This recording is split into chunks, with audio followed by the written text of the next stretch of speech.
Olá, estamos começando aqui mais um dos vídeos que nós nos comprometemos a fazer com vocês aí da segunda fase de Direito Constitucional. A equipe de Constitucional está fazendo vídeos, né, explicativos aí de alguns tópicos específicos de Direito Processual. Como vocês já devem ter visto o vídeo do professor Rabacuc, se não tiverem visto, eu recomendo que o vejam. E nós vamos fazer aí essa série de videozinhos para ajudá-los nessa caminhada até o dia da prova e especificar um pouco aqui algumas questões processuais envolvendo contestação, recursos, etc. Bom, sem mais delongas aqui, vamos começar. Reforçando que vocês precisam ter o livro de prática, tá? O livro de prática do professor Edival é essencial para uma segunda fase de OAB em Direito Constitucional. Inclusive ele é vermelho. Por que ele é vermelho? É a mesma cor da sua carteira da OAB, então já está garantida aí essa semelhança do livro e da carteira da OAB, tá legal? Então vamos seguir aí com o nosso tópico de hoje, que vai ser o recurso de agravo. Bom, recurso de agravo já assusta um pouco o pessoal quando a gente começa a tratar aqui na segunda fase da OAB. Como assim agravo? Não sei, é direito constitucional, a gente vai fazer uma DIN, mandado de segurança, agravo, pode cair? Sim, eventualmente pode cair um agravo. Por que não um agravo de instrumento numa liminar de MS, ou numa tutela antecipada, eventualmente numa ação ordinária? Isso pode ser cobrado para vocês. É óbvio que não é uma peça de maior incidência o recurso na segunda fase da OAB. Na época da FGV, até hoje, nós tivemos apenas um recurso, e um recurso bem de matéria constitucional, que foi o recurso ordinário constitucional em sede de mandado de segurança.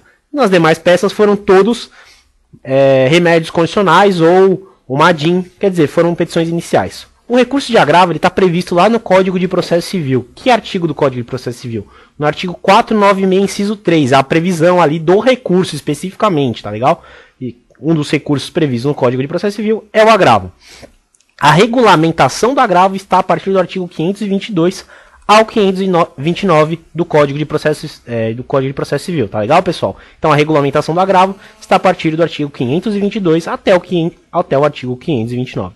O artigo 522, ele nos traz duas hipóteses de agravo, dois agravos diferentes. Como assim dois agravos diferentes? Exatamente, existem dois tipos de agravo previsto ali no artigo 522. Um deles é a regra, que traz o Código de Processo Civil. A regra é o agravo retido. O que significa o agravo retido? É aquele agravo de uma decisão interlocutória, né? Porque a decisão da qual cabe agravo é a decisão interlocutória. É uma decisão interlocutória proferida no âmbito da relação processual, que vai poder ser combatida via agravo retido. A outra hipótese, que é o agravo de instrumentos, é uma exceção. Essa exceção que autoriza a propositura do agravo de instrumento. Quando vai ser cabível o agravo de instrumento? Vai ser cabível, tem um mosquito voando aqui na minha cara, é a exceção prevista do agravo de instrumento justamente no caso de lesão, possivelmente de lesão, de dano, no caso de declaração de efeitos na apelação, ou seja, quando não houver, não for recebidos indeterminados efeitos, e também quando a própria apelação não for recebida, tá legal, pessoal? Então, essas são as hipóteses de cabimento do agravo de instrumento previsto no artigo 522. A regra, agravo retido. Esse agravo retido, como diz o nome, vai ficar retido nos próprios autos, tá legal? Fica lá nos próprios autos, e ele vai ser julgado a partir da reiteração na apelação de forma expressa que ele seja julgado. Ou seja, a gente vai fazer uma petição para o próprio juiz, agravando daquela decisão interlocutória no próprio processo. E uma vez o processo chegue a um recurso de apelação, você vai reiterar na apelação como preliminar que seja julgado agravo retido. Aí você pode me perguntar, se a sentença for procedente para mim, a outra parte apelar, eu posso me manifestar para que o agravo retido possa ser julgado? Sim, pode. Nas contrarrazões você fará isso. Vai dizer lá em preliminar que o seu agravo retido seja julgado, tá legal? Se for interessante para você, obviamente, que o agravo retido seja julgado.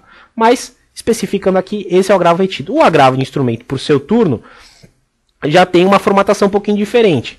Como eu disse, é uma exceção ali prevista no artigo 522 e ele vai ser proposto contra decisões interlocutórias, naqueles casos do artigo 522, diretamente no tribunal. Tá legal? Você vai fazer a minuta de agravo para o tribunal. Ele não vai ficar nos autos. Você vai formar um instrumento, como diz, com determinadas peças obrigatórias, que estão lá no artigo 525, que você vai ter que juntar peças obrigatórias, peças facultativas, e vai formar um instrumentozinho para o tribunal. Ele vai ser endereçado diretamente para o presidente, que posteriormente vai distribuir esse recurso para uma das câmeras, vai ser determinado um relator. O agravo vai ser proposto, então, diretamente no tribunal por uma petição com os documentos necessários para que aquele agravo seja juntado. Tá legal? Pois bem, além desses dois agravos que tem a previsão no artigo 522 e até 529, há outras hipóteses de agravo, que o pessoal costuma chamar de agravo regimental, agravo interno, etc. Bom, vamos tratar aqui de uma novidade que trouxe a lei, deixa eu dar uma olhadinha aqui no número da lei, Lei 12.322 de 2010, que é no caso do recurso especial ou recurso extraordinário não ter sido admitido. Nessas hipóteses, é possível que seja feito um agravo. Por exemplo, você entrou com recurso extraordinário, o presidente do tribunal disse que o recurso é inadmissível, não cumpre algum dos requisitos, é possível entrar com agravo nos próprios autos. Não vai ser agravo de instrumento como era antes. Você faz um agravo nos próprios autos e os autos sobrem para o tribunal. Caso você tenha proposto tanto recurso extraordinário como recurso especial, você vai ter que fazer um agravo para o recurso extraordinário e um agravo por recurso especial para que ambos os recursos sejam levados aos tribunais respectivos, tanto o STJ como o STF, tá legal? Aí vocês vão ver a formatação de cada recurso, dos recursos excepcionais, tá legal, pessoal? Então, essa é uma novidade que trouxe a lei 12.322, que esse agravo também será proposto nos autos, não será um agravo de instrumento. E uma última observação com relação a decisões monocráticas do tribunal, do relator. O relator, quando recebe um recurso de apelação, por exemplo, pode dar uma decisão monocrática e você pode agravar. Esse é o agravo interno, que tem a disposição dele, a formulação dele, todas as regrinhas, às vezes é prevista no regimento interno do tribunal. Alguns chamam de agravo regimental, pode ser agravo interno, agravo regimental, depende de como está previsto aí na lei. E esse agravo está previsto no artigo 557 do Código de Processo Civil. Tá legal?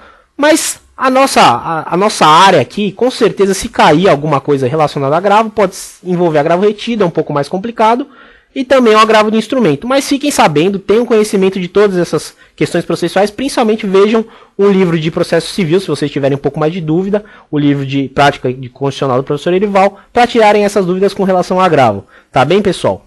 Pois bem, eu vou falar apenas rapidamente um pouquinho como seria a formatação, então, de um agravo de instrumento.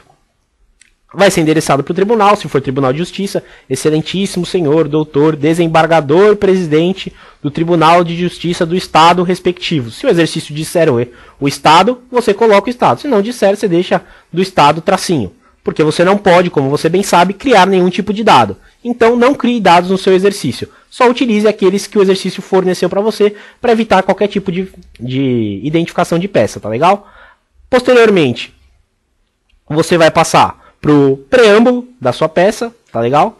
Vai fazer lá que pode até colocar o número eventualmente a epígrafe, mas você passa pro seu preâmbulo, vai explicar que tem o recorrente, o recorrido, o recurso que está sendo interposto, vai fazer um breve resumo do processado, quer dizer, vai relatar os fatos que foram trazidos no problema, vai falar posteriormente a esse breve resumo que há o cabimento do agravo, ou seja, há uma decisão interlocutória no caso que admite o cabimento do agravo, vai falar os fundamentos do agravo, quer dizer, a matéria de mérito do seu recurso, que é combater justamente aquela decisão interlocutória, e, por final, você vai fazer os requerimentos. É possível que seu agravo, que você possa requerer no seu agravo um efeito suspensivo da decisão, no artigo 527, inciso 3º. Você pode sim pedir que a decisão que foi expedida no juiz de primeira instância seja suspensa, ou pelo contrário, se for no caso você requerer uma tutela antecipada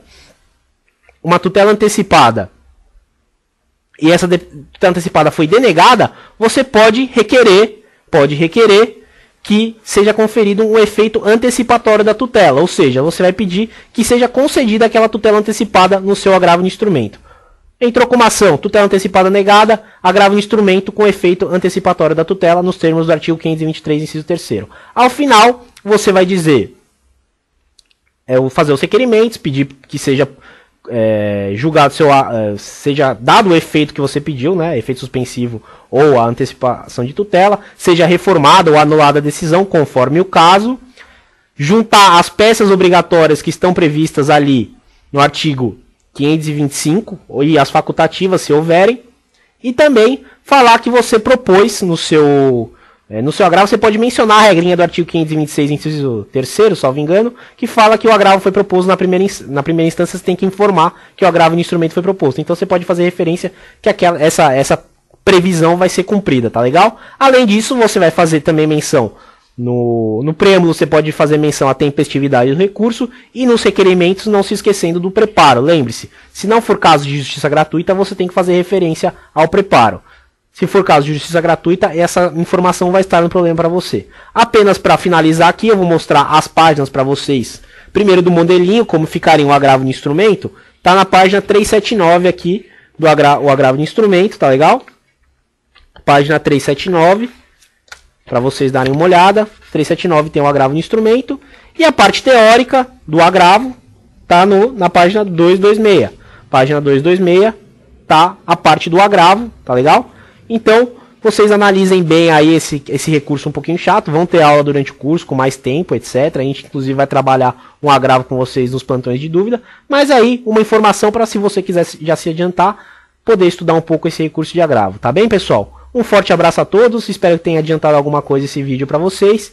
E se não tiver adiantado, estudem mais e corram atrás do seu resultado, que com certeza vocês vão ser aprovados. E a gente está junto com vocês nessa segunda fase aqui para ajudar a equipe de condicional do professor Erival e os demais professores que trabalham aqui, tá legal? Um forte abraço, até mais.